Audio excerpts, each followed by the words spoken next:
그 많이 구원이시며 그분이 나 같은 죄인의 죄를 사하시고 죄와 사망의 법에서 나를 구원하셨다는 확신이 생겼다. 이게 웨슬리의 고백입니다. 그렇다면 이날 무슨 일이 있었냐?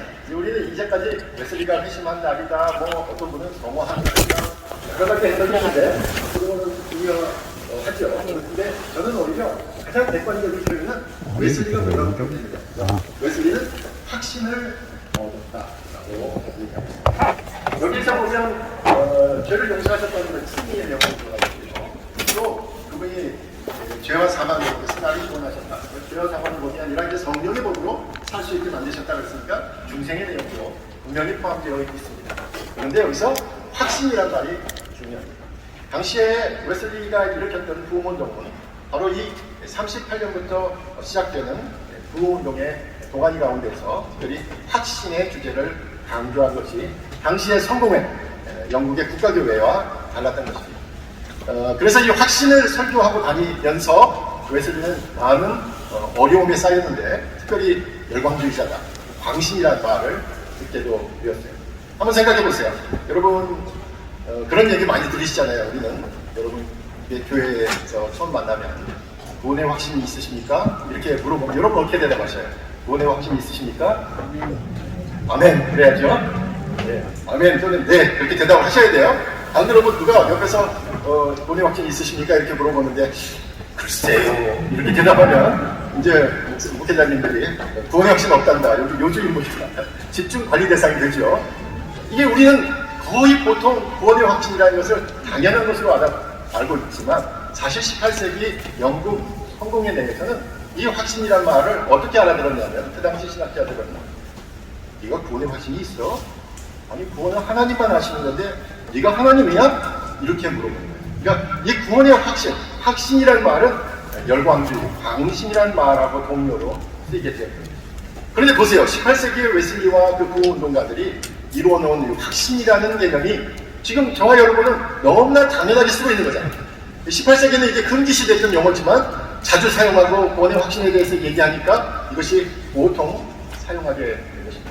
저는 모순절 운동의 특징이 바로 여기에 있다고 보여집니다. 지금은 작은 것 같고 지금은 작은 것 같지만 우리가 계속해서 얘기하고 우리가 변화된 삶을 나눌 때에 이것이 놀라운 불길을 일으킬 수 있다는 것이죠.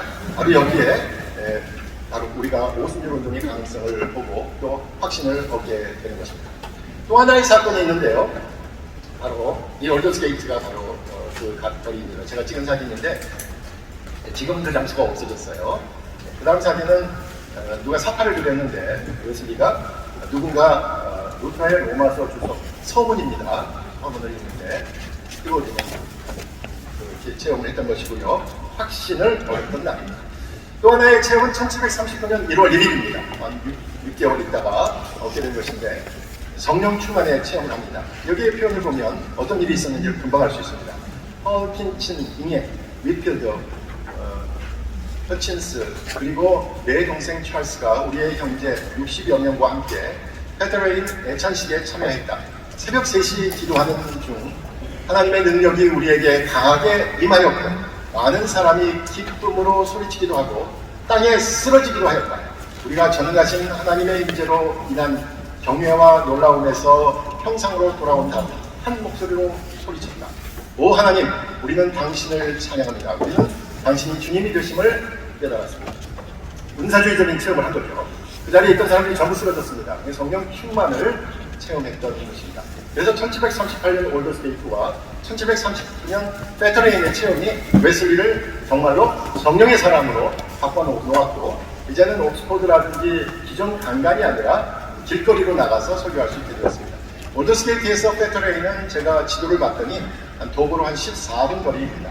그 다음 그림을 보면 바로 페터레인 거리입니다. 지금은 그 은행 지금 그 왼쪽으로 보이는 길이 페터레인이라는 것입니다. 그 장소는 없어졌죠. 바로 올더스게이트와 페터레인에서의 그 체험이 웨슬리를 부흥의 현장으로 몰았던 것이죠. 이제 웨슬리의 성령론을 얘기할 때는 부흥 현장이라는 사실을 잊어서는 안 됩니다. 강단에서 그냥 학교에서 했던 것이 아니라 실제 길거리에서 부흥의 현장 가운데서 있었던 것이죠. 성령의 임재를 알 수 있는데 특별히 성령의 역동적인 역사가 그리스도 안에서 직접적으로 확신을 일으킨다라는 것이에요. 이 확신이란 말을 좀 더 자세히 설명하면 하나님의 성령이 직접적으로 우리에게 일으키시는 내적 인상이 바로 확신이다. 당시의 성공의 신학자들은 확신, 이거 네가 만들어낸 거 아니야? 네가 혼자 상상한 거 아니야? 꾸며낸 거 아니야? 이렇게 얘기할 때에 이 객관적인 하나님의 영이 우리의 영과 맞닥뜨려지는 그 순간에 스파크가 일어나듯이 하나님의 객관적인 사건과 우리의 주관적인 영이 맞닥뜨려지는 그 지점에서 확신이 일어난다라고 얘기했던 것이죠. 그래서 주관적이면서 객관적이고 객관적이면서 주관적인 그 사실이 바로 확신이다. 이건 광신이 아니고 열광적이 아니라 확신은 바로 하나님께서 우리에게 일으키신다라는 것입니다. 아주 중요한 의미가 있죠. 여러분, 중세시대에는 누가 구원을 결정했습니까? 누가 구원을 알려줬습니까? 교회가 이 사람 구원받았어 안 받았어 결정했잖아요. 성례전에 참여하면 구원받은 사람, 고해성사하면 구원받은 사람, 그렇지 않으면 지옥 가는 사람, 이렇게 교회가 결정했잖아요. 근데 웨슬리의 시대는 그런 시대가 아니에요. 이제 하나님께서 개개인에게 직접 역사하셔서 알려주신다는 거예요. 이 확신이 너무나도 중요한 거예요. 이 확신이야말로 성령께서 우리 안에서 역사하신다라는 직접적인 증거가 되는 것입니다. 이 확신이란 말이 우리는 너무나 당연하고 알고 있고 받아들이는 말이지만, 이 확신이라는 것이 18세기 부흥운동가, 특별히 존 웨슬리에 의해서 자주 사용되고 강조되고 구원이 일어나는 것은 우리가 알 수 있다라는 것으로 받아들였던 것입니다. 특별히 이것이 잘못된 것이 아니다라는 것은 바로 갈라디아서 5장 22절과 23절에 나오는 성령의 열매가 나타난다면 분명한 성령의 역사에 의해서 확신이 생기는 것이다, 이렇게 말할 수 있을 것입니다. 특별히 값없이 주시는 은혜라는 설교, 프리 그레이스라는 설교에서 예정론이 문제가 많은데, 이것이 바로 신자들을 무기력하게 만들고 하나님의 말씀에 순종한 것을 방해한다라고 생각했잖아요. 그래서 예정론에 깊이 빠져들면 어떻게 됩니까?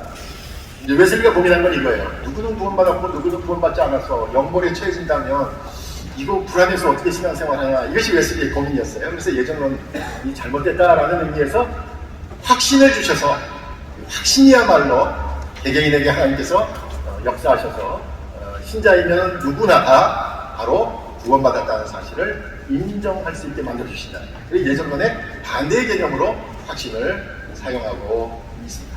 이것이 모든 성도들에게 허락된 성령의 역사입니다. 조금 더 나가서 성령의 특별한 자로 웨슬리는 강조를 했는데요. 특별히 이제 세 가지를 살펴봤습니다. 파격적인 설교와 신유와 재림에 대한 설교를 바로 부흥운동의 현장에서 웨슬리가 외쳤던 것입니다. 특별히 파격적인 설교는 장소에 파격적이었어요. 이렇게 오배 설교, 야외 설교라고 하죠. 저는 그 필드 프리칭이라고도 표현하지만 아웃도어 프리칭, 그러니까 어쨌든 밖에서 하는 설교는 다 포함되는 걸로 해서 오배 설교라는 표현을 썼습니다. 1739년 4월 2일 날 처음으로 오배 설교를 했습니다. 밖에 나가서 설교를 했는데, 사실 웨슬리는 올더스게이트에서도 체험하고 페터레인에서도 체험해서 마음은 막 뜨거워져가지고 이제 전할 말이 있고 막 뜨거운 열정, 영혼 사랑하는 마음이 막 넘쳐 흘렀는데 웨슬리를 불러주는 사람이 없었어요.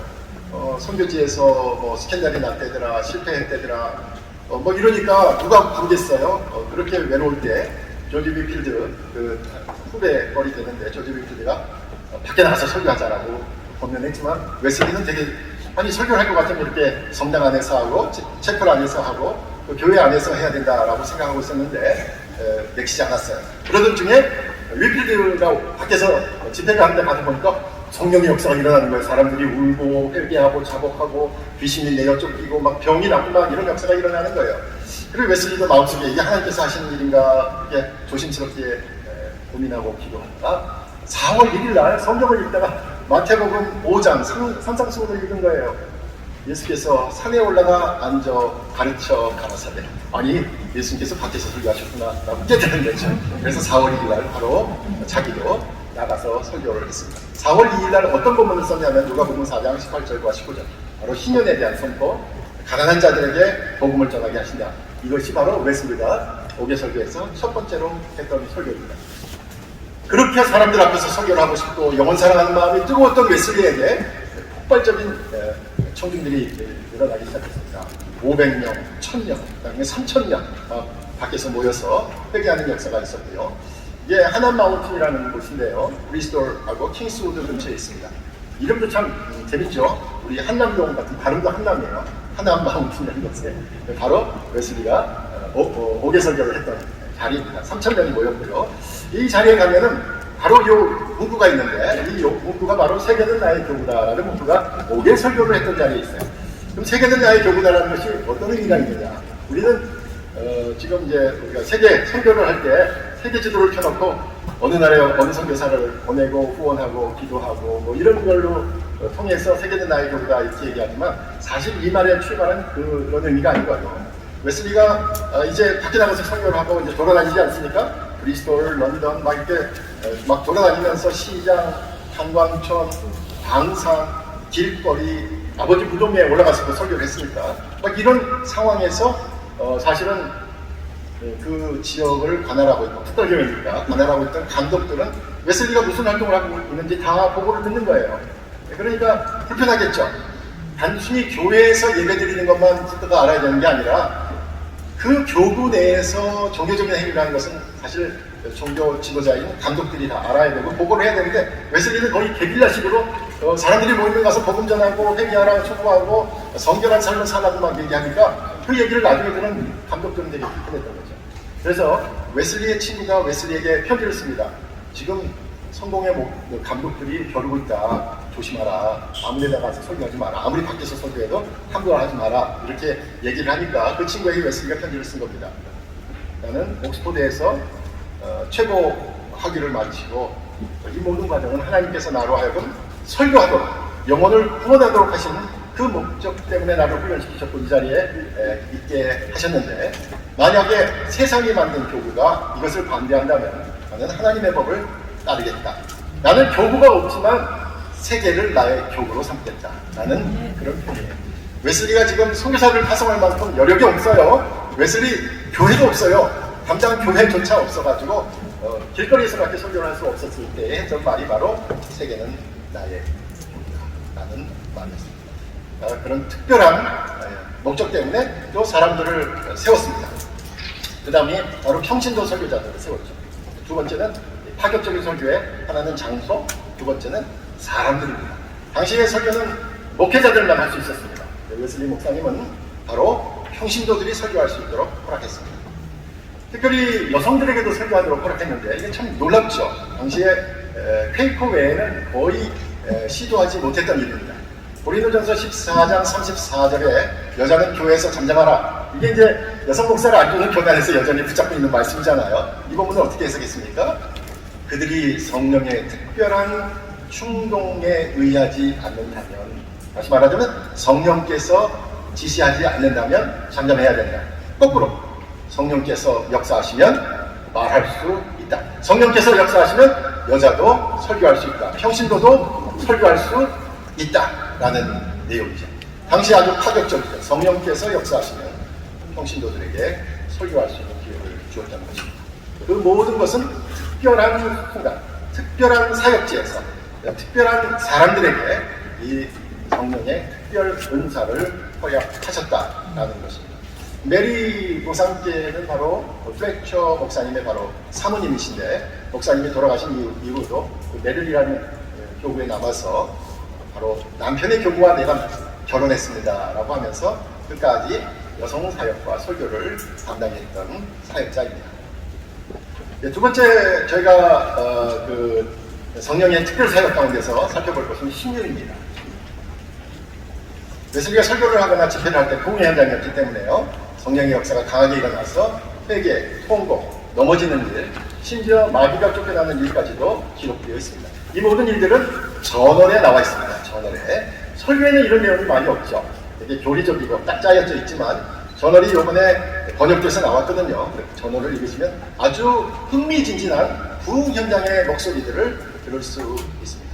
당시에 브리짓 바스덕이라는 신유사역자가 있습니다. 웨슬리가 이 여인의 사역에 하나님께서 하시는 것이다. 하나님께서 기적과도 같은 일을 일으키실 수도 있다라고 생각했고요.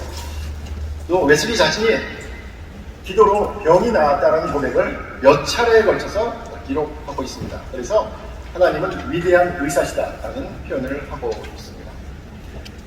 제가 최근에 읽은 저널에는 어떤 내용이 있냐면요, 여러 사람이 이제 그 마차를 끌고 가는데, 마차를 타고 가는데 말 한 마리가 다리를 다쳐가지고 쩔룩쩔룩 거린 거예요. 그러니까 마차가 제대로 못 가죠. 그러니까 웨슬리 목사님이 전부 내려서 우리 말을 위해서 기도합시다. 그래서 말을 위해서 기도했더니 말이 성성해져가지고 목적지까지 도달했다라는 기록도 있어요. 그러니까 웨슬리 목사님이 기적적인 체험에 대해서, 치유에 대해서 분명하게 얘기했고 오늘도 체험을 했습니다. 런던에서는 설교를 하러 올라가야 되는데 막 열이 오르고 도저히 올라갈 수가 없는 거예요. 그때 기도하면서 하나님 주님께 맡깁니다 하고 올라가서 설교를 하고 나왔더니 몸이 깨끗이 나았다라는 기록도 있습니다. 또 하나 최근에 한국 웨슬리 학교에서 번역한 신약성경 주석에 마가복음 16장 17절에 보면 바로 예수님의 부활을 목격한 증인들이 기적을 일으킨다라는 그 예로 네온베르크에서 신학을 가르치던 교실에서 교수님이 다리가 불편했는데 다리가 났었다라는 표현도 신약성경 주석에 분명하게 표현하고 있습니다. 그리고 웨슬리는 이렇게 하나님의 치유에 대해서 얘기하고, 특별히 1747년에는 프리미티브 피직이라는 원초적 의술이라는 책을 썼는데, 웨슬리가 당시 의학적인 저술을 쭉 탐독하고 그 의술들을 쭉 모아서 책으로 펴서 평신도 설교자들이 나가서 영적으로 그들을 치료할 뿐만 아니라 육적으로 어려운 사람들이 있으면 당시 가장 업데이트된 건강 정보를 가지고 약초와 또 약들을 가지고 치료할 수 있도록 처방전을 만들기도 하고 또 약을, 비상약을 비치하기도 했습니다.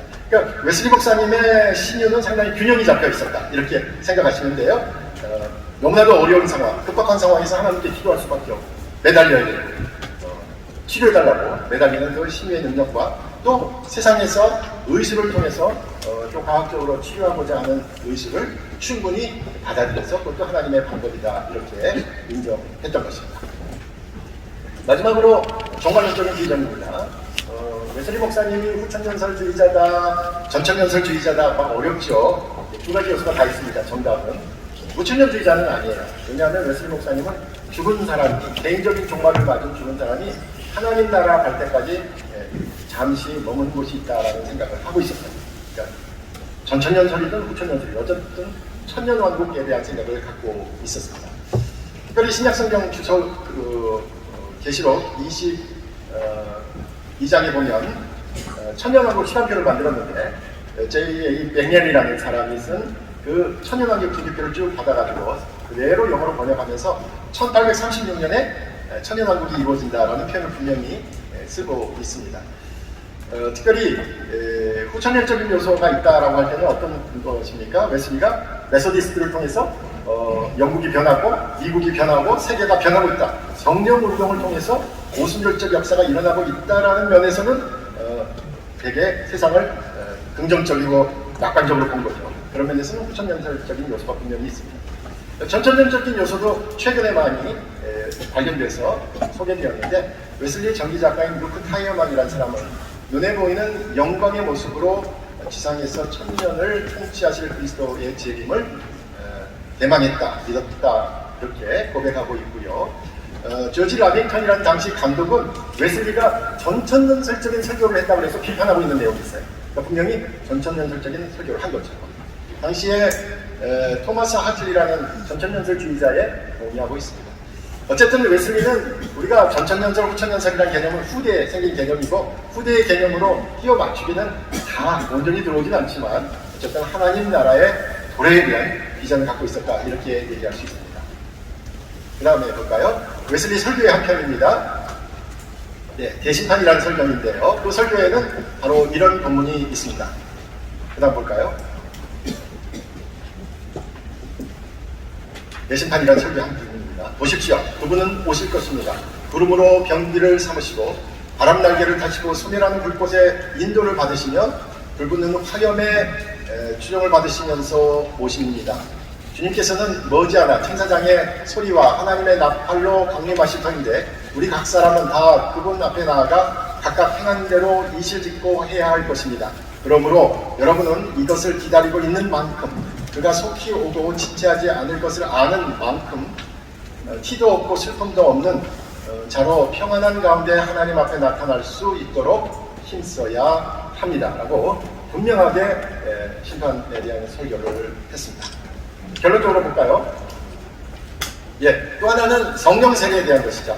웨슬리가 성령 세례라는 말을 썼느냐 안 썼느냐? 제가 이번에 다시 한번 공부해 보니까 썼습니다. 성령 세례라는 말을 썼는데 우리처럼 쓰진 않았어요. 성령의 충만, 축복, 능력 이런 의미로 충분히 활용해서 쓰고 있습니다. 특별히 레리 우드라는 학자는 말년에 웨슬리가 이 성결을 성령 세례와 동의하게 썼던 플레처 목사님에 동의했다라고 주장하시는 분도 있습니다.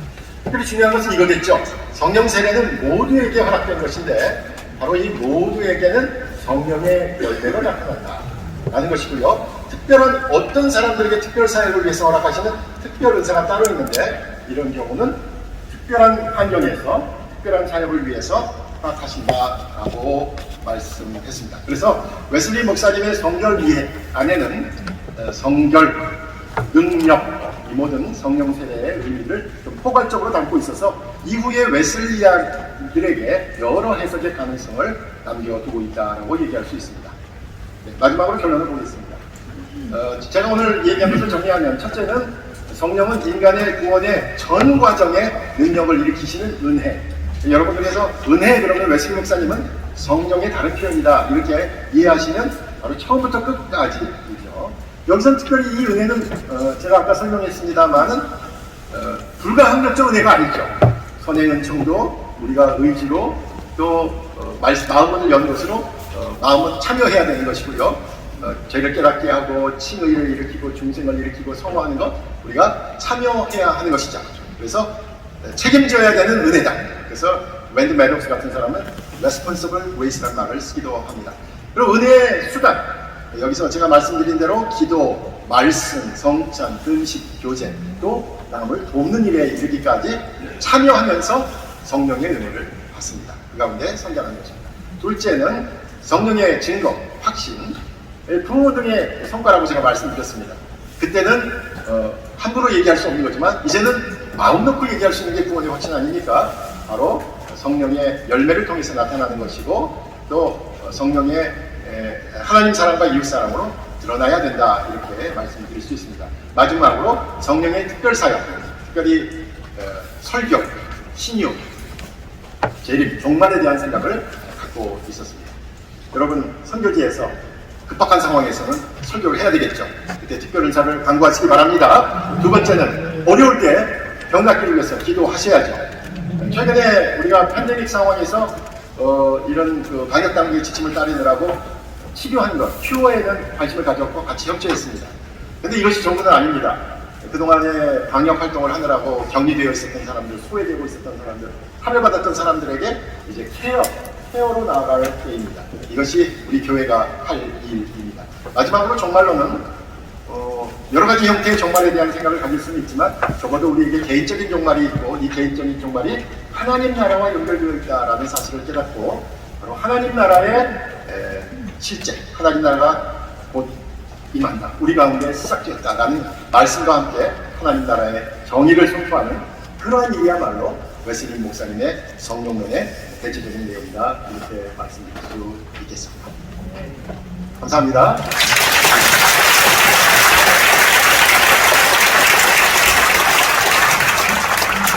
존 웨슬리 성령에 대해서 잘 배웠습니다. 감사합니다.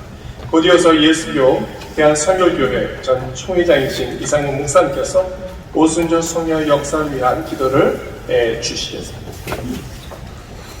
시간 오순절 성령의 역사를 위한 세 가지 기도 제목을 드리겠습니다.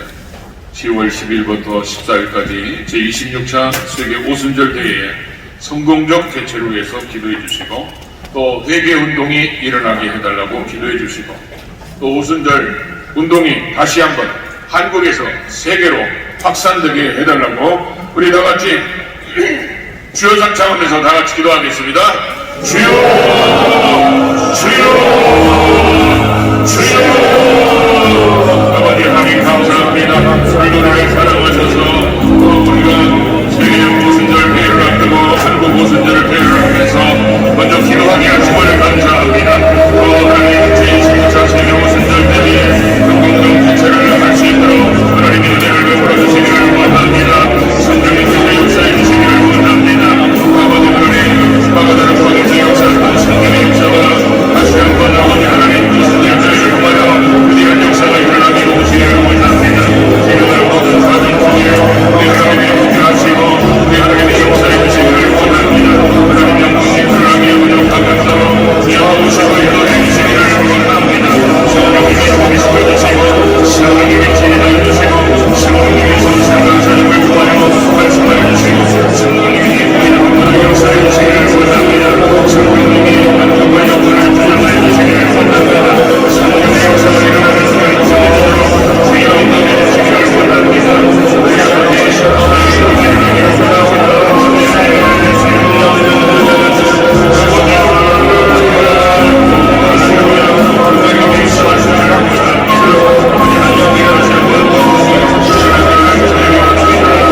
나가셔서 이제 오순절 성령의 놀라운 은혜를 경험케 하시고 또 이 역사를 이 땅에 확산시키려고 우리를 불러주셔서 감사합니다.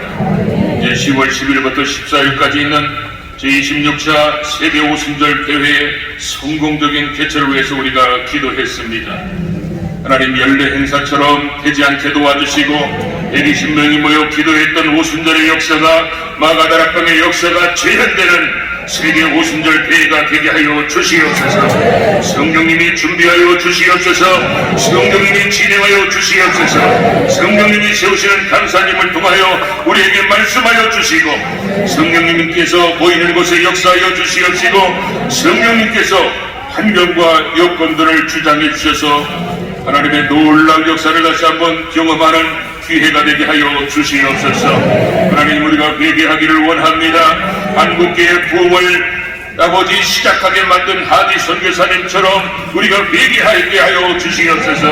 우리 개인부터 회개하게 하시고 교회가 회개하게 하여 주시옵소서. 성경대로 살지 못하고 성경대로 우리의 가치관을 무너뜨렸고 음란한 시대 속에서 흘러가는 그런 그리스도인의 모습으로 살았던 우리의 죄와 허물을 용서하여 주시옵소서. 빛과 소금의 역할을 다시 시작할 수 있도록 성령님 역사하여 주시옵소서.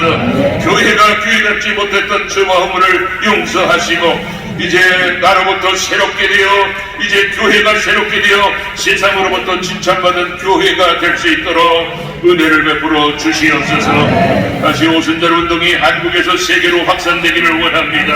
2000년 전에는 예루살렘에서 시작된 오순절 운동이 세계로 확산됐지만 이제 다시 한번 이제 오순절 대회를 통하여 한국에서 세계를 향하여 나갈 수 있도록 역사하여 주시옵소서. 그래서 아버지 코로나 팬데믹으로 아무랬던 이 시대가 이제 오순절 세계 대회를 통하여 다시 한번 세계를 뜨겁게 달구게 하시고 주님이 주시는 성령의 기쁨이 넘쳐나는 아버지 하나님 역사가 있게 하여 주시옵소서. 이번 아버지 하나님의 오순절 대회가 기독교 역사의 위대한 흔적으로 남을 수 있는 기회가 되도록 성령님이 역사하여 주시옵소서. 예수님의 이름으로 기도하옵나이다. 아멘. 자, 이제 마지막 클라이맥스입니다. 끝까지 남으셔서 은혜 충만, 성령 충만 받아가시기 바랍니다. 이제 기독연구원 니헤미야 전임 연구원이신 배덕만 교수님께서 한국 오순절 운동의 역사와 현황에 대해서 발제해 주시겠습니다. 11시 18분까지 시간을 준수해 주시고 나오실 때 큰 박수로 환영해 주시기 바랍니다.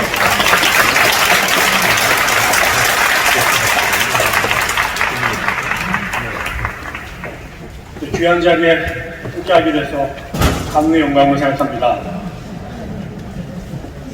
사실 이 자리에 초청을 받고 제가 가도 될 만한 자리인가 사실 굉장히 주저를 했습니다. 제가 가르치는 학교도 아주 작은 학교고 제가 목회하는 교회도 요만큼도 안 되는 사람들하고 목회하기 때문에 저희가 이렇게 큰 사람들이 많이 모여있는 곳에 있었던 적이 거의 없어서요. 매우 저에겐 이질감이 느껴지는 자리이기도 합니다.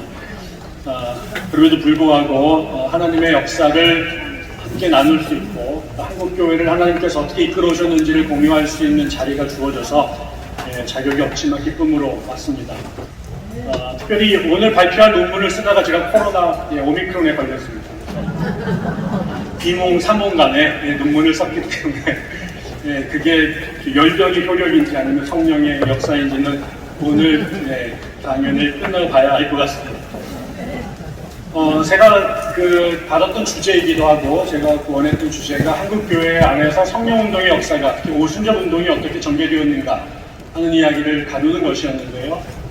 그래서 검색창에 이제 국회 도서관에 가서 검색창에 몇 가지 키워드를 넣습니다. 그랬더니 예를 들면 오순절 운동, 그리고 성령 운동, 그리고 부흥 운동 이렇게 키워드를 검색을 했더니 거의 중첩되는 논문들이 계속해서 뜨게 된 겁니다. 다시 말하면 한국에 자기가 속해 있는 교단이나 신학의 배경에 따라서 용어를 다시 다르게 쓰긴 하지만 한국에서 부흥운동이나 혹은 성령운동이나 그 다음에 오순절 운동은 같은 말에 다른 표현에 불과한 거죠. 네, 교단에 따라서 우리가 오순절 교회가 강조하는 방언이나 이런 것들을 인정하지 않거나 혹은 거리를 두는 사람들도 있습니다만 그 어느 교단도 성령 자체를 인정하지 않거나 또 우리의 신앙생활에서 한국교회의 역사에서 성령을 빼고 이야기를 하는 곳은 한 군데도 없었습니다.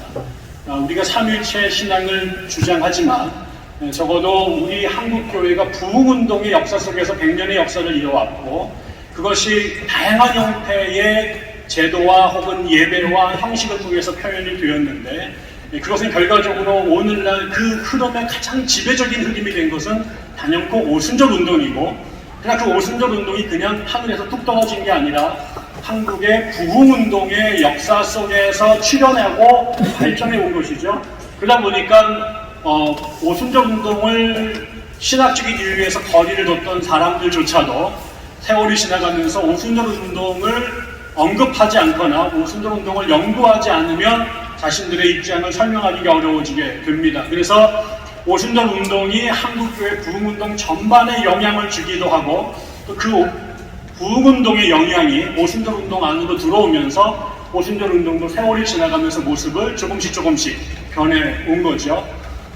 보통 이제 그 20세기 성령운동을 연구한 사람 중에 대표적인 사람 중에 한 명이 피터 와그너 박사였고 그 사람이 20세기 성령, 특히 오순절 운동의 역사를 세 가지의 물결로 구분한 게 매우 유명한 도식입니다. 그래서 첫 번째 1901년, 1906년에 출현했던 오순절 운동을 첫 번째 물결이라고 얘기를 했고 40년대 후반 50년, 60년대를 거치면서 출현했던 은사주의 운동을 두 번째 물결이라고 얘기를 했고요.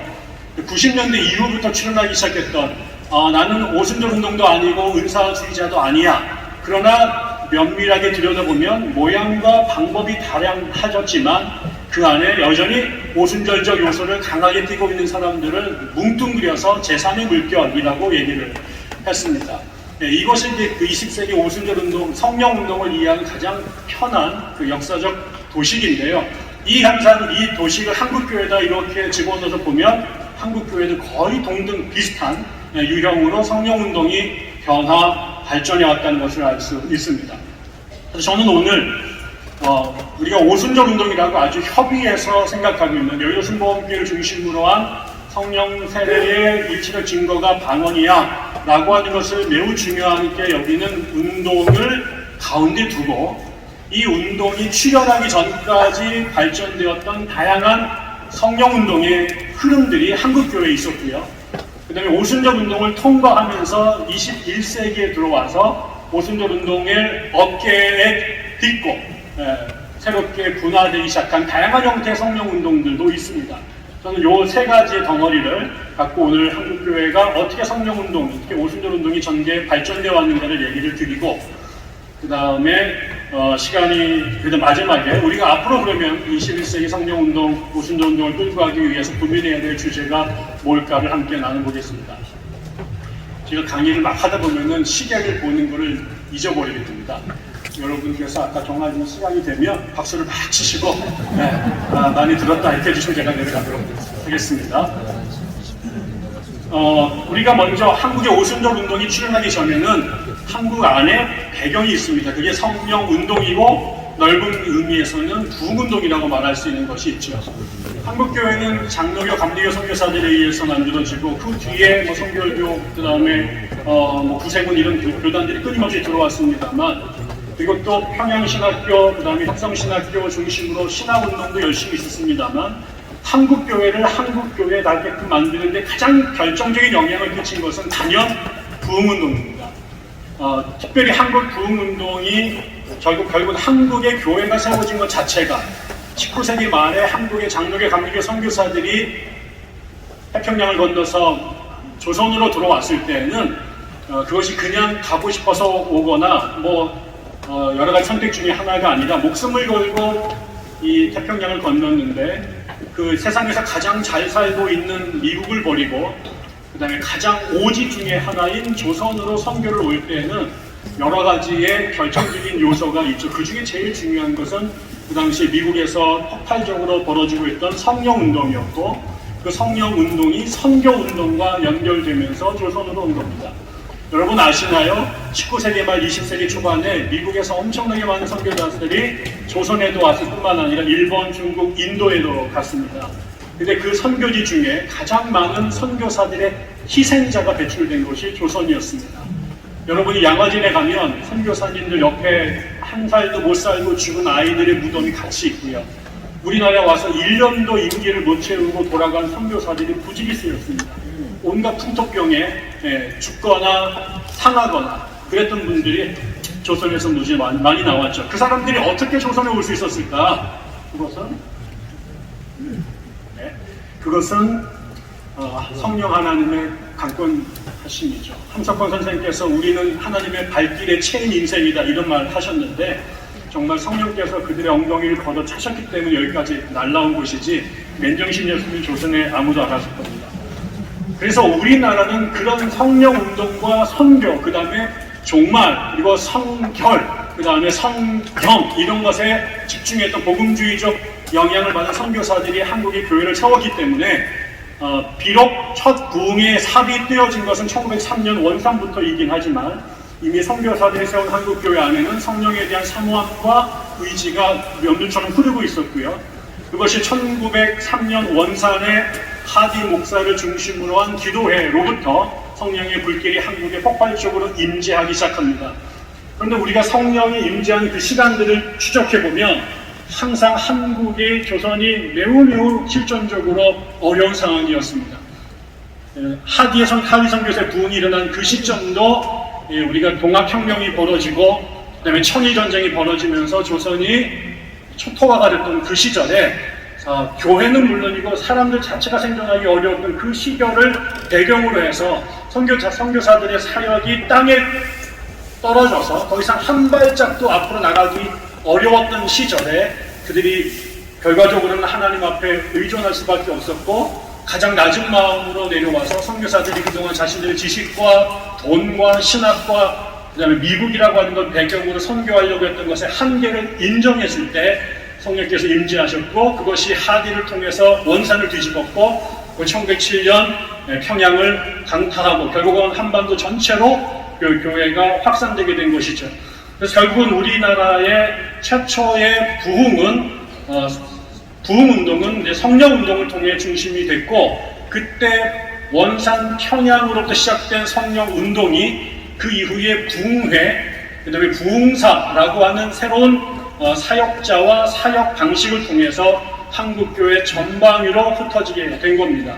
그래서 처음에 우리가 하는 것은 1907년 대부흥운동을 주도했던 장로교 출신의 길선주 목사, 그 다음에 1920년대에 한국교회 부흥을 이끌고 갔던 신유 사역자였던 김익두 목사, 1930년대에 한국의 성령운동으로 완전히 불을 질렀던 감리교 부흥사인 이용록, 이런 분들이 교파를 초월하고 방식은 달랐지만 누구는 종말론을 강조하고 누구는 신유를 강조하고 누구는 성령의 은사 체험과 회개를 강조했지만 그들 모두가 공통으로 강조했던 것은 성령 하나님이었습니다. 그것이 이 땅에 반만년 동안 이교도 땅이었던 대한민국 안에 무속과 불교와 그 다음에 유교가 짧게는 1300년, 길게는 5000년을 지배했던 이 나라에 복음의 씨앗이 민중들의 심령 속에 들어갈 수 있도록 그 문을 찢어내기 시작한 것은 성령 하나님이셨습니다. 그리고 그것이 한국교회를 100년 만에 이런 나라로 만들어 놓게 된 것은 하나님이셨고 그 하나님의 성령 하나님의 역사에 도구로 헌신했던 사람들이 부흥사였고 그 현장이 부흥회라고 하는 것이었다. 그 다음에 이어지면 그러다가 이렇게 해서 우리 한국교회가 1903년부터 1930년대까지 다양한 형태의 부흥회를 통해 한국교회가 꿈틀꿈틀대기 시작합니다. 그래서 성령이라고 하는 것이 한국 사람들 앞에 귀에 친숙한 용어가 되고 성령 집회, 성령 은혜 이런 것들이 유행하기 시작합니다. 그리고 1930년이 되면 그런 결과물 중에 아주 심각한 부작용이 나타납니다. 특별히 이용도 목사를 중심으로 한 뜨거운 성령파들이 생겨나기 시작했는데 그 영향을 받은 사람들 중에서 신학을 공부하지 않고 기도를 열심히 하던 여인들 중에 대단한 성령가들이 출현하기 시작합니다. 이게 교회사에서요, 신학은 남성이 지배해 왔지만 성령 운동에는 교회사에서 배제됐던 여인들이 활동할 수 있는 기회와 공간을 찾기 시작합니다. 그래서 중세에도 다양한 신비주의적 여성 신비가들이 나타났던 것도 그때고요. 그 다음에 감리교에서 여성 사역자, 그 다음에 성결운동에서 여성 사역자, 오순절운동에서도 여성 사역자들이 발군의 실력을 발휘했는데, 성경을 연구하고 신학을 공부하기 위해서는 대학에 들어가가지고 학문을 훈련해야 되지만 성령을 체험하기 위해서는 엎드려 기도하면 되는데 여기에는 성차별이 없거든요. 그러니까 요엘이 마지막에 남자와 여자에게 성령을 주신다라고 했던 것은 적어도 성령 하나님의 임재 속에는 계급이나 학벌이나 성차별이 없었어요. 그러다 보니까 교회사에서 여성들이 최초이자 지금까지 남성을 견제하거나 아니면 넘어설 수 있는 영역이 생겼는데 그게 바로 부흥회였고 성령운동이었고 은사운동이었습니다. 그러다 보니까 우리나라에서도 초창기부터 기도를 열심히 하시는 여인들이 많이 생겼고, 그러다 보니까 남성들을 능가하는 분들이 출연하기 시작합니다. 공교롭게도 그게 1930년대 우후죽순, 특히 이북에서 한쪽에서는 함흥, 원산, 한쪽에서는 평북, 철산, 여기에서 소위 말하면 기도발이 장난이 아니신 권사님들이 나타나기 시작하셨습니다. 그 중에 대표적인 분이 김성도라는 분입니다.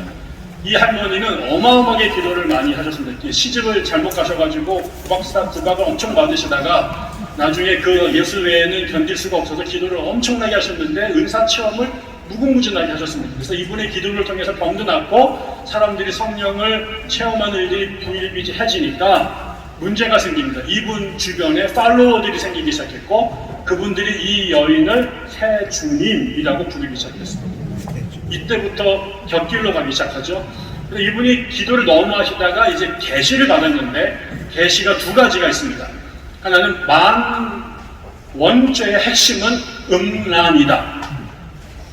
원죄의 핵심은 음란이다. 두 번째, 주께서 재림하시는데 한반도로 오신다. 아멘을 안 하시네요. 이 계시를 받았어요. 그리고 이 분이 돌아가셨는데, 나중에 돌아가신 게 아니라 이분의 이제 밑으로 들어온 중요한 사람이 한 명이 생깁니다. 이 사람은 김백문이라는 사람입니다. 이 김백문은 대구 의전을 나왔을 거라고 추측하는 아주 명민한 청년이었는데요. 이 사람이 이 할머니의 계시를 받아서 두꺼운 책 2권을 씁니다. 그 책에서 이 김성도 할머니의 계시를 버무려서 하나님께서 인류의 죄를 씻으는데 그 시대에 따라 경륜에 따라 새롭게 하셨다. 그래서 세상을 역사를 3개로 나눕니다. 성부시대, 성자시대, 성령시대. 성부시대를 하나님께서 할례라는 걸 통해 사람의 죄를 치리하셨고, 그 다음에 성자시대 때는 세례를 통해서 그 일을 하셨는데, 이제 성령시대에는 몸체자를 써서 체례라고 하는 것을 새로운 세크라멘트로 제정하셨고, 그 세크라멘트, 체례라고 하는 것이 결과적으로는 우리 안에 음란으로 전파되어 전수 내려왔던 우리 안에 그 원죄의 흔적을 더러워진 그 피를 새롭게 하는 것이다. 그래서 그를 성체교환이라는 말로 하죠. 이런 이야기를 이 사람들이 김백문이 만들어내기 시작을 합니다.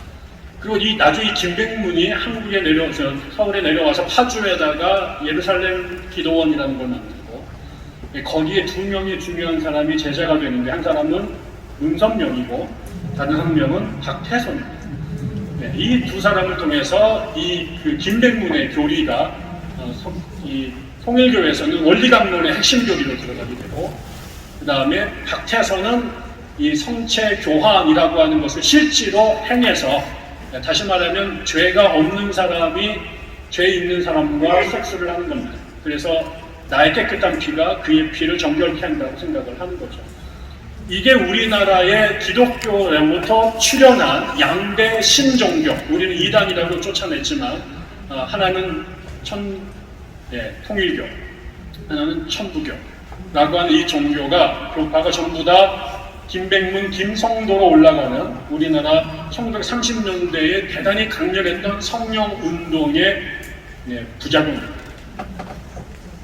그것이 그 당시에 1930년대에 한국교회를 지배하고 있던 장로교회 사람들 또는 감리교인들에게 성령 강조하다 보면 결국 저 지경까지 가는구나 라는 대단히 심각한 낙인을 찍게 됩니다.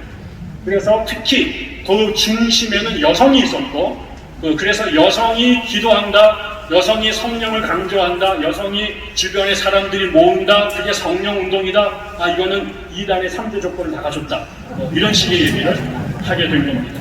그게 그 이후에 한국교회로서는 대단히 치명적인 성령운동의 장애가 된 것이죠. 그 다음에 이런 운동과 더불어서 한국의 성령운동을 끌고 왔던 것은 1940년대부터 우리나라에 붐이 일어나기 시작했던 그 기도원 운동입니다. 한국 기도원의 최초가 어딘가라고 보면 우리가 대부분 이 지금 신천원에 있는 대한수도원이 한국교회의 최초의 수도원이다라고 보통 얘기를 많이 합니다. 비슷한 시기에 김천에서 용문산 수도원이 나오는 장로가 그 운동을 했고, 나중에 우리가 아는 이천석 목사님이 하늘산 기도원, 그리고 그 유명한 오산리 최자식 금식 기도원들이 40년대, 50년대, 60년대, 70년대 우후죽순 생기기 시작하고 1980년대 후반이 되면은 그냥 공식적으로 파악되는 기도원만 전국에 300개가 넘게 있게 되죠. 그래서 저 같은 경우도 저는 성결교 출신이지만 저희 교회는 거의 은사주의적 성향이 강했던 교회인데, 저희는 중학교 1학년 여름 수련회 가면은 1차 기본적으로 방언을 기본으로 깔고, 그때 방언 안 받으면 집에를 안 보냈기 때문에, 그리고 그게 실패하면 1년에 2번 있는 춘계, 추계, 성령 집회가 있었고요. 그 집회가 끝나고 나면 40일 연장 기도회가 있었는데, 그 모든 것이 다 성령세를 받는 게 목적이었습니다. 그리고 그 제일 중요한 건 방언이었던 것이고요. 이런 기도원 운동이 우리 교회뿐만 아니라 70년, 80년대 한국 교회가 성령 운동에 노출되도록 하는 대단히 중요한 것이었죠. 하나는 부흥회였고, 하나는 기도원이었고, 또 그 기도원은 여성 사역자들이 사역 활동할 수 있는 공간이 되면서 성령 운동의 여성적 특성이 더 강조되는 그런 역할도 하게 됐습니다. 그리고 우리가 다시 60년대 후반에 가면 한국교회 전체가 나서서 성령운동에 돌입하게 되는 대형 집회, 대형 크루세이드들이 한국교회를 강타하게 되죠. 우리가 아는 것처럼 1965년도에 최초의 전국 복음화 운동이 한국교회 연합으로 시작되고 난 다음에, 그 다음에 73년도 빌리그람 전도 집회, 74년도에 엑스플로 74, 그 다음에 77년 민족복음화 대성회, 80년도에 세계복음화 대성회, 84년 한국교회 100주년 선교대회, 이런 것들이 여의도 바로 이 교회 앞에서 옛날에 5.16 광장이라고 불렀던 그 자리에서 한국교회가 전체가 모여서 수백만 명이 기도하고 말씀을 듣고 그 다음에 복음을 전하는 일들에 올인을 하게 되었습니다. 이 집회들의 최초에 왔던 그 집회의 중심 인물들은 빌리그람이나 빌 브라이트 같은 전부 다 부흥사였고 복음 전도자였고요. 나중에 한국에서 거기에 함께 참여했던 강사들은 대형교회 목사일 뿐만 아니라 부흥 강사 출신들의 목사님들이 이 집회들을 끌고 나가게 되죠.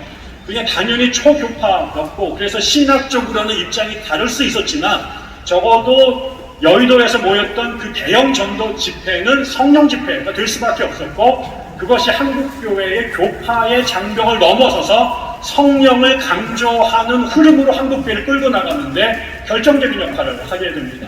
그 시기가 여의도 순복음교회의 건축과 맞닿아 있었고, 그때부터 여의도 순복음교회 조영규 목사님이 주기적으로 이런 대형 집회에 강사로 참여하게 되고, 그런 것들이 한국교회가 성령운동이 단지 성결교회나 오순절교회뿐만 아니라 한국교회 전체로 성령운동에 자신을 내어 맡기는 그런 현상들이 제도화되고 조직화되게 됐다고 볼 수 있는 거죠.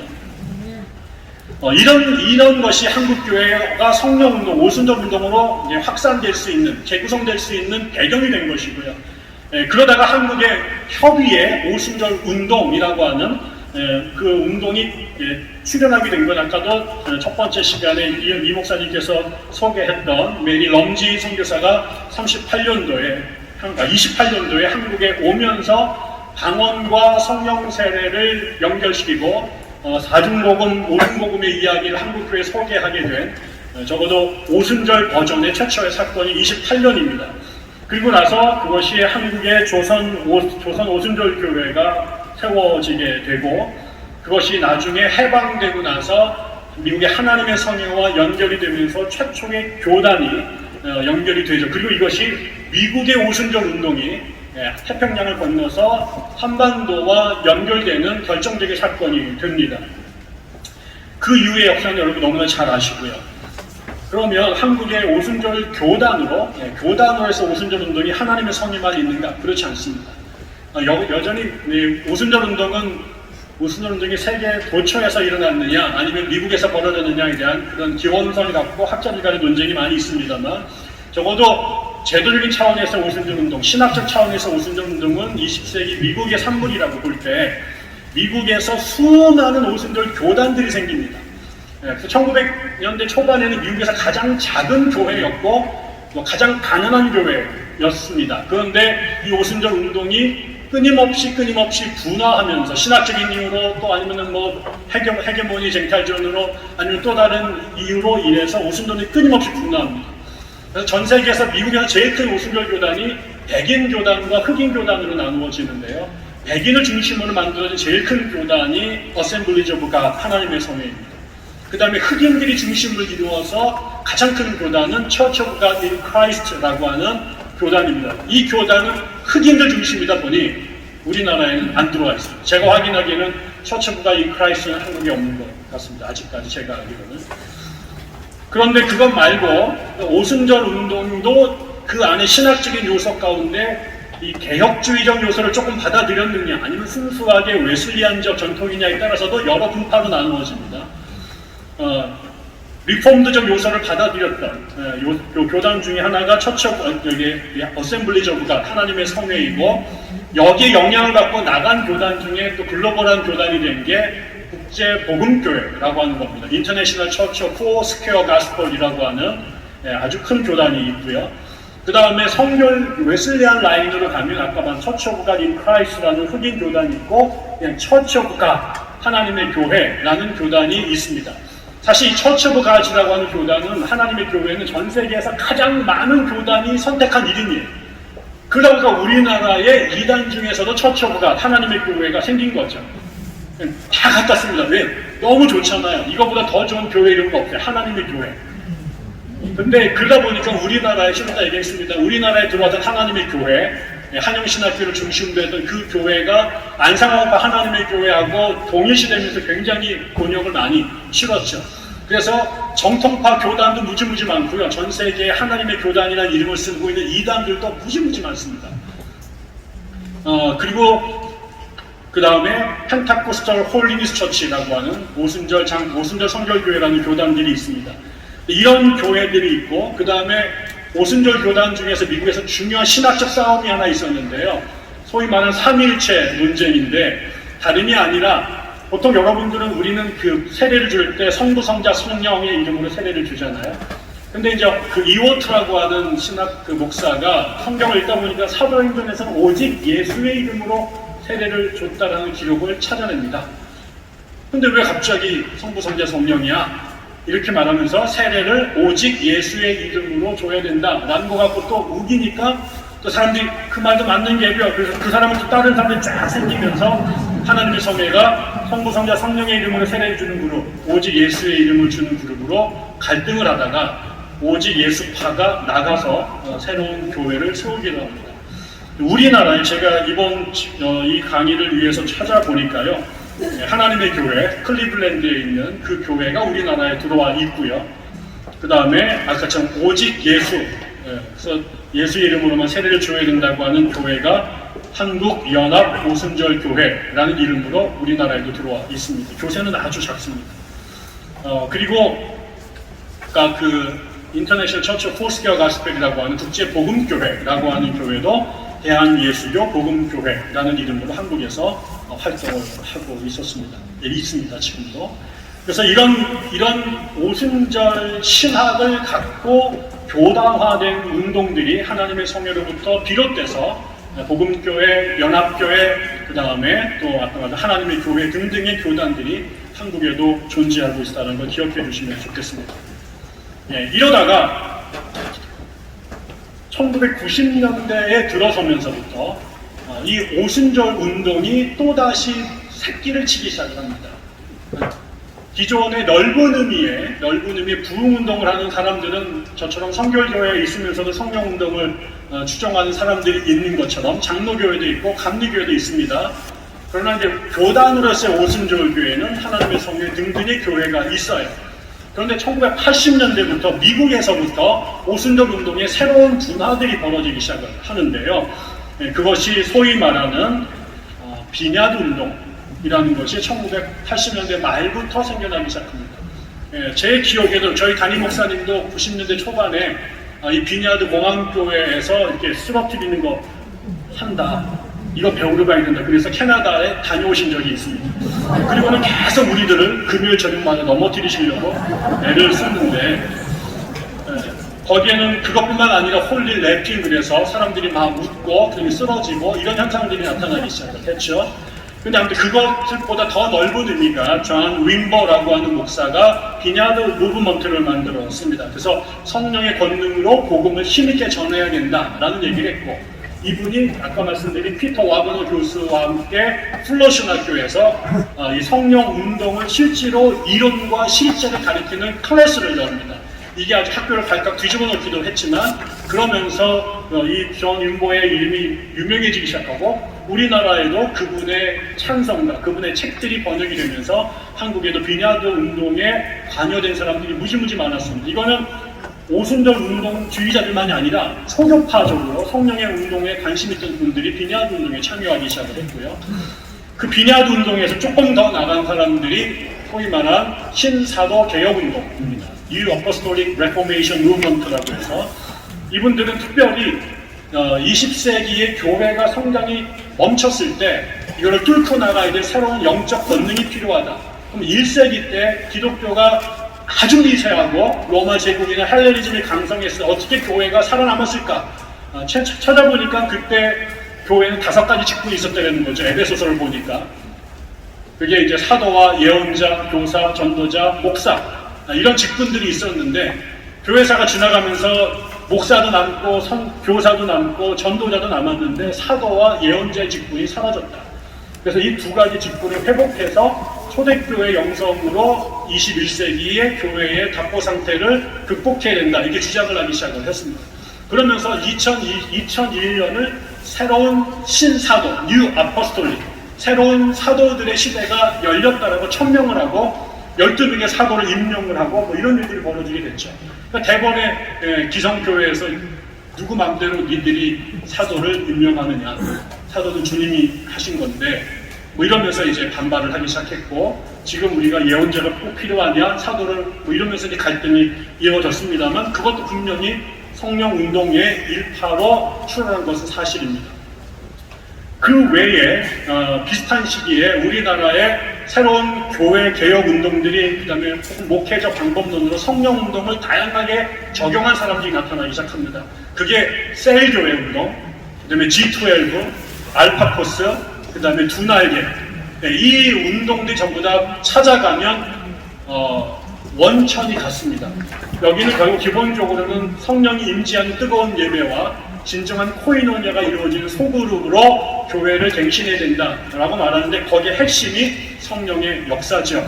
그리고 이 운동의 이 운동의 대표 주자들을 인터뷰해 보니까 이 아이디어 어디서 배웠어요? 라고 물어봤더니 전부 다 조윤기 목사님한테 배웠어요. 이렇게 얘기를 하는 겁니다. 그리고 자기들이 조윤기 목사의 제자다 이런 얘기를 하고 있습니다. 네, 조 목사님께서 개런티를 받으셨는지 잘 모르겠습니다. 아무튼 그 제자들이 전 세계에서 그런 운동으로 한국교회를 이뤄온 거죠. 제가 말씀을 정리를 하려고 합니다. 한국에는 성령 운동을 통한 부흥 운동이 시대마다 다양한 모습으로 전개되어 왔습니다. 그 와중에 1920년대 후반에 최초의 오순절 운동이 한국교회에서 시작이 됐습니다. 그것이 90년의 역사를 오면서 한국교회를 견인했고 오순절 교단들이 형성이 됐습니다. 그래서 성령운동을 주도하는 대표적인 교단들이 됐습니다. 그러나 20세기가 넘어가면서 한국교회가 여러 가지 위기에 처했을 때 기존의 성령운동을 다양한 방식으로 적용하려고 하는 창조적인 노력들도 벌어지게 되면서 다양한 형태의 셀 운동이나 알파 운동이나 G12 같은 것들이 생겨나게 된 거죠. 결론을 내리겠습니다. 첫째, 이것처럼 한국교회 오순절 운동은 조금만 시야를 넓게 보면 대단히 광범위하고 복잡하게 진행되어 왔다는 겁니다. 여의도 순복음교회가 대표적이긴 하지만 여의도 순복음교회와 다른 모습과 강조점을 갖고 있는 성령운동도 한국교회에 대단히 다양했다. 동시에 그 성령운동이 한국교회를 탄생시켰고 그 수많은 우욕, 질곡들을 통과하면서 사망의 음침한 골짜기를 통과하면서 한국교회를 살리고 끌고 온 것도 결과적으로는 성령운동이었다라는 것입니다. 그러나 동시에 그 성령운동이 잘못된 사람들과 기관에 의해서 수용되고 적용될 때는 한국교회를 가장 심각하게 위협하는 이단들의 원상이 되기도 했다. 이 부분도 우리가 기억해야 됩니다. 네 번째는 한국교회 안에서 오순절교회는 가장 작은 교회로 시작했습니다. 그래서 천덕꾸러기처럼 욕도 뒤지게 먹고 무시도 많이 당했습니다. 그러나 21세기 지금 한국의 오순절 운동은 한국교회의 주변 운동이 아닙니다. 섹트가 아닙니다. 메인스트림입니다. 성령 운동이 더 이상 한국교회 주변이 아니라 한국교회의 핵심이고 노른자인 거죠. 그래서 이 운동이 제대로 하면 한국교회를 다 살릴 수 있고요. 이 교회가 이 운동이 길을 잃으면 다 죽습니다. 다 죽습니다. 장로교회가 한국교회를 끌고 가는 게 다 그렇잖아요. 간판은 다 장로교회, 문 열고 들어가면 다 순복음교회. 그게 대한민국입니다. 이런 맥락에서는 네 가지를 여러분에게 제언으로 드리고 내려가고 싶습니다. 첫째, 성령에 대한 기대와 체험을 더욱 강력히 추구하라. 두 번째, 성령운동의 범위와 역할을 더욱 확대하라. 집에서 기도하다 불받고 방언하는 것으로 성령의 역사를 한정하지 마라. 성령은 우리 안에도 역사하시고 교회 안에도 역사하시고 대한민국 땅에도 역사하시고 천지 만물 가운데도 역사하시고 성령이 그 모든 곳에서 일하시도록 문을 열어 제끼셔야 됩니다. 세 번째, 다양한 성령운동들과 긴밀히 협력해서 한국교회가 건전한 성령의 교회가 되도록 이끌어라. 순복음교회만이 아니라 하나님의 성회만이 아니라 복음교회가 있고 연합교회가 있고 그 다음에 하나님의 교회가 있고 성결교회가 있고 장로교회가 있습니다. 다 성령을 사모하는 교회입니다. 교리를 따지면 걸리적거리는 거 불편한 거 있습니다. 그럼에도 불구하고 모두가 하나님의 자녀들이고 모두 다 성령이 역사하시는 당신들의 파트너입니다. 그래서 성령 하나만 동의한다면 교파와 교단과 신학과 인종과 그 다음에 정치적 색깔까지 넘어서서 하나 될 수 있어야 됩니다. 그 일을 한국의 오순절 운동이 주도하시기를 주의 이름으로 축원합니다. 마지막으로 한국교회가 한국 사회가 온갖 곳으로 찢어져 있습니다. 아시잖아요. 젊은이들이 집에서 아버지랑 정치 얘기를 할 수가 없습니다. 멀쩡하던 교회가 정치 얘기만 나오면 한국교회가 둘로 셀로 다 찢어집니다. 어느 교단이냐, 어디 출신이냐, 신학이 뭐냐, 아버지가 어디서 내려오셨느냐, 이런 문제를 갖고 교회마저 사분오열되어 있습니다. 미국이 남북전쟁이 터지기 전에 미국이 교회가 먼저 노예제도로 분열이 됐습니다. 나라가 전쟁으로 치닫고 있는데 교회가 그 전쟁을 막았어야 되는데 교회가 먼저 노예제도를 인정하는 사람과 반대하는 사람과 갈라졌고 결국 남북전쟁을 부추기는 꼴이 됐습니다. C.C. 고엔이라고 하는 역사학자가 The Broken Church, The Broken Nation 이라는 글을 썼어요. 교회가 깨짐으로 미국이 망가졌다는 겁니다. 한국교회도 역사적 상황 속에서 그럴 수밖에 없었습니다. 북에서 내려오신 분들이 그럴 수밖에 없었습니다. 전라도에서 출신한 분이 그럴 수밖에 없었습니다. 그러나 그 시대를 넘어서는 일이 교회가 아니면 할 수가 없습니다. 그 일도 성령을 받은 사람만이 아니면 우리를 찢어놓은 모든 분열과 갈등과 매제와 혐오를 넘어설 수가 없습니다. 하나님만이 그 막힌 담을 허실 수 있습니다. 부디 21세기 한국을 살리기 위한 것이 하나님의 뜻이고 그 하나님의 파트너가 한국의 성령운동하는 사람들이라면 우리가 21세기에 대한민국에 찢어진 모든 것들을 성령과 함께 치유하는 그 일에 주의 도구로 헌신하시기를 도전합니다. 마치겠습니다.